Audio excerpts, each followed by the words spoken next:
Well, hello friends and weaver birds and patrons. Welcome to another video. I'll just ask you now so we don't have to do it later. If you would like to follow me for more mayhem, please hit that like or subscribe button, and I won't say it again in the video. Anyway, we have a new loom to try. Look at this, friend. This is what is described, and I've had to do a lot of research on this because no one uses the appropriate names for things. Vocabulary is important. Please use good vocabulary words. This is a rigid HEDDLE loom. You I presume you kind of roll it back and forth to switch the thread that is up or down. Sorry, you're hearing my dryer. But we have this new one because I've realized that if I don't just start a whole new loom, I'll just continue rewarping and weaving things on that other one. You can see a weaving there that I've already completed, and there are several on my desk as well that are now waiting for finishing and to be hung on a stick. So my brain likes doing that, but if I don't start a new one, I will never change. So we have this new, what they're calling a shuttle loom. Okay, that's like how my little baby loom up there that needs to be rewarped now was described as a weaving loom. I think all looms are for weaving. In fairness, if there is a loom that is not for weaving, someone can please let me know. But anyway, let's unbox this and see if we have to warp it, etc. And I will look up how to do that. All right, you can buy this in several different forms on Amazon. I'll link below with a little affiliate link that does help me if you would like to. It does appear to be unwarped, so we will be warping this together. Oh, that's an interesting way to ship that. Oh, I can't say I appreciate the way they shipped it. That's cute. No. Okay, well, we'll be warping that. We have some longer shuttles. Here's the doodle part that will probably change which part is on top, I'm guessing. And that's all that was in there. I think I paid like $20 for this. I waited till it was on sale. This is idiotic. Are they trying to show you how to warp it? That's not... I mean, kind of. Sure. All right, well, I'm going to go Google how to warp this. But yeah, I think that we'll be doing something along the lines of them laying over this. And it looks like one portion of this is rollable. So I'm guessing we have to roll it. This is the part that is round and rotates. But I don't know because I've never done this before. But I'm almost glad that it's not warped because that means I can wrap a bunch more warp on it. And also I won't be using this crummy, ooh. I've become spoiled on the wools, guys. I don't like this crummy yarn anymore. How to warp. Yeah, I'm going to go with an online instruction rather than this. We have a comb, which is nice, which I think is our beater in this case. All right, let me go Google how to do this. Thank you for that. And we will be back. As you can see, the shuttles are longer than our other loom because we've got more width on the bars. What if I just took these out of here and replaced them all on the teeny tiny loom? Oh, it still wouldn't work because I wouldn't have the same beater. All right, well, that was a pipe dream, but it was cute for a second. All right, well, I'm gonna go Google this and I will be back to show you how to do it.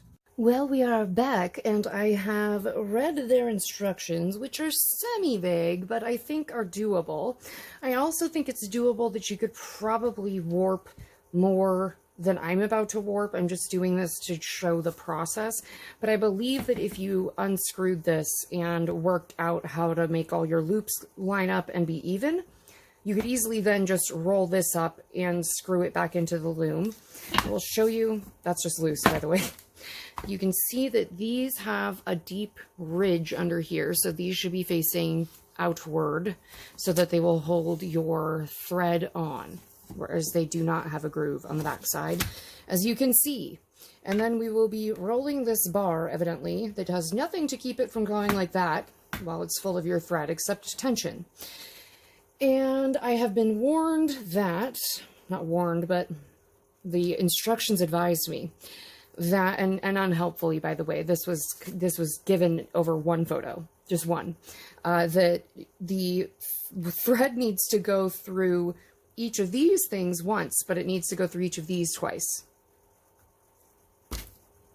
I've interpreted that correctly, I believe, but it's a terrible way of saying that. All right, so we're going to trap one. Oh my God. I have my warp thread on a roller over there that's dispensing it like a, I'm going to have to move all this tape out of the way. That's dispensing it like a fishing reel over there. All right, and then we're going to put it around. Ah, no. This is going to be neat, I can tell. We're going to put it around that. And then put it in there. And then I presumably am supposed to put this back through that. That doesn't make any sense. Why would that? How would I? Oh God. Okay, well, I don't really understand what they mean by that, because there's not really a way to get it to go through the same thing twice. That I don't really understand what they are trying to tell me. Anyway, oh, for God's sake, this is my greatest fears come to life. Unless they mean I have to send it through that twice? But then again, how would I do that with the first warp? I don't like it. All right, I'm going to go look at the picture again, and then we'll speed through this.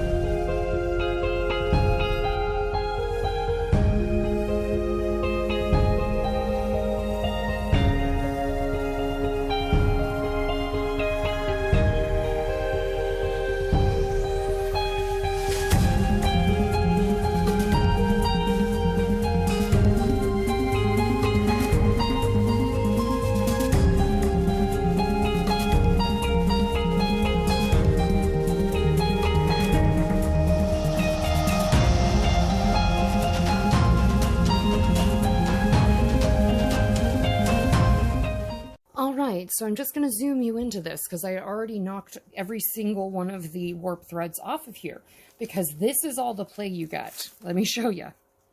That is the entirety of the switch. So looks, oh, I might have switched this one. Might have to fix a couple of these, because if you keep turning this, they just jump right off of the whole thing. So that is the entirety of the switch you get. So you've got a shed that's about a ½ an inch thick. It's a little wild. I don't know that it's good. Yeah, I definitely switched these two. Let me put this one back where it goes. Nope, now I've made it worse. I twisted them both. Oh, for pity's sake. Can't say I'm a super huge fan of this style.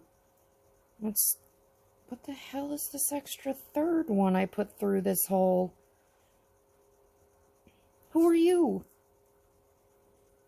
Where did you come from? What is your problem? Oh boy. All right. Well, it's not a perfect warping, as you can see. I've apparently put in an extra loop somewhere at the end here. Anyway, that is all the play you get. That's it. So that is the big switch, which I attest. Yeah, you're barely gonna get a shuttle through there. That's a hoot. Well, this might be a very, very small weaving, because I don't know how long I will be able to tolerate this. Also, it's very uneven in tension. It was $20, however, so we're going to give it a good, honest-to-goodness try.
All right, Weaver Birds, we have gotten to the point that I think we have tested it sufficiently. A couple of things I would like to note. One, I want to show you, since I'm going to end it here, so I'm not super worried about these coming off. This is what happens, and keep in mind, I kept this is tight. Like, you could nearly drum on it. It's real tight. And this held up very nicely, which I will say. However, even that tight, that's how much room you get as a shed. It's basically a finger depth. So you cannot get a lot of fiber through there. Now, is this meant for that kind of weaving?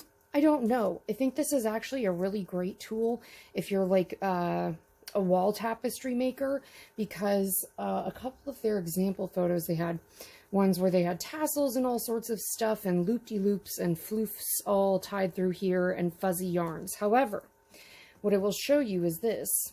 If you over-rotate to the front, watch what happens. Whoops. Everybody jumps off their line. And if you come back up, they're all in different holes then. And it's scary. So anyway, that's what happens if you roll it too far, and you're very much able to do that, whether or not you warped it properly, and whether or not you intended to do that. It will still just keep right on going. Anyway, because that doesn't matter, we're just going to leave it. I'll also say that this warp started to wear out. That might wear in over time, but this started to get fuzzy wherever I happened to be rotating the wood back and forth, obviously, because there's going to be some friction. So again, I think this is probably most useful for people who do the more tapestry style, and the HEDDLE wand, I don't know, what is it, a HEDDLE board, or it's not even a board, but a HEDDLE rod here, will definitely for sure help you separate those strands enough to get something really fluffy through there, or separate it enough that you can put tassels wherever you happen to want them. So do I think this has merit? Yes. Do I think I'm using it the best way I could? No. Also, because there's not really an easy way to tension this comfortably, I'll say, it naturally gets tighter because some of the depth and tightness of the warp is being taken up by the thickness of the fiber you're putting in there. So it's much harder to keep it even and still beat it all down with just a comb to get it very even, which, as you can see, I'm not perfectly even in here. There's definitely some warp showing through. Did okay. But in general, I think this is probably best used with fluffy yarns, making tapestry style things. I think the HEDDLE rod makes it a lot easier to get this, or if you personally, you can buy like these big long needle style ones for other sorts of weaving. But anyway, we'll get this one off of the loom and give it a final look and see how this angling works out in the end. But I thank you so much for coming along, and I will see you when this is off of the loom. And all I'm going to do, because these should all be loops, is cut them and literally tie them individually all the way down the row, just like we did on the last one. And if you haven't watched the last one, go check out my other video where I review another slightly more complex children's, or toy, if not children's, a toy loom. But I do think this has merit, and I think for $24, it's a great gift, and it's very easy to warp. So we'll review more in just a minute.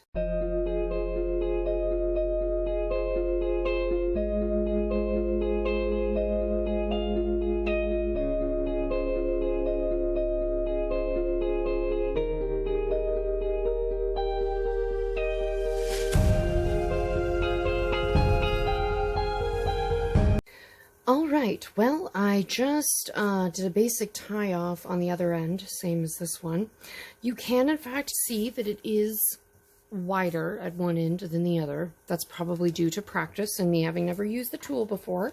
So I do think you could get it more even. It's very dense. I did, in fact, with a lot of work, used the comb as a beater that made it as tight, if not tighter than the other ones, because the warps are a little bit closer together. I think, yeah, I think they are. The warps are closer together. Anyway, I think this did a really nice job.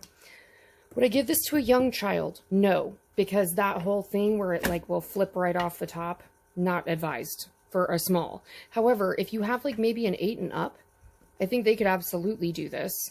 I think you have a much higher likelihood of being able to warp this if you're intimidated by warping. This is really easy to warp. I found it very simple. I think the weaving product is pretty darn good. Had I not, you know, my side-to-side tension up and wonky to start with. I do think that's harder to control on this loom on its own, just by itself.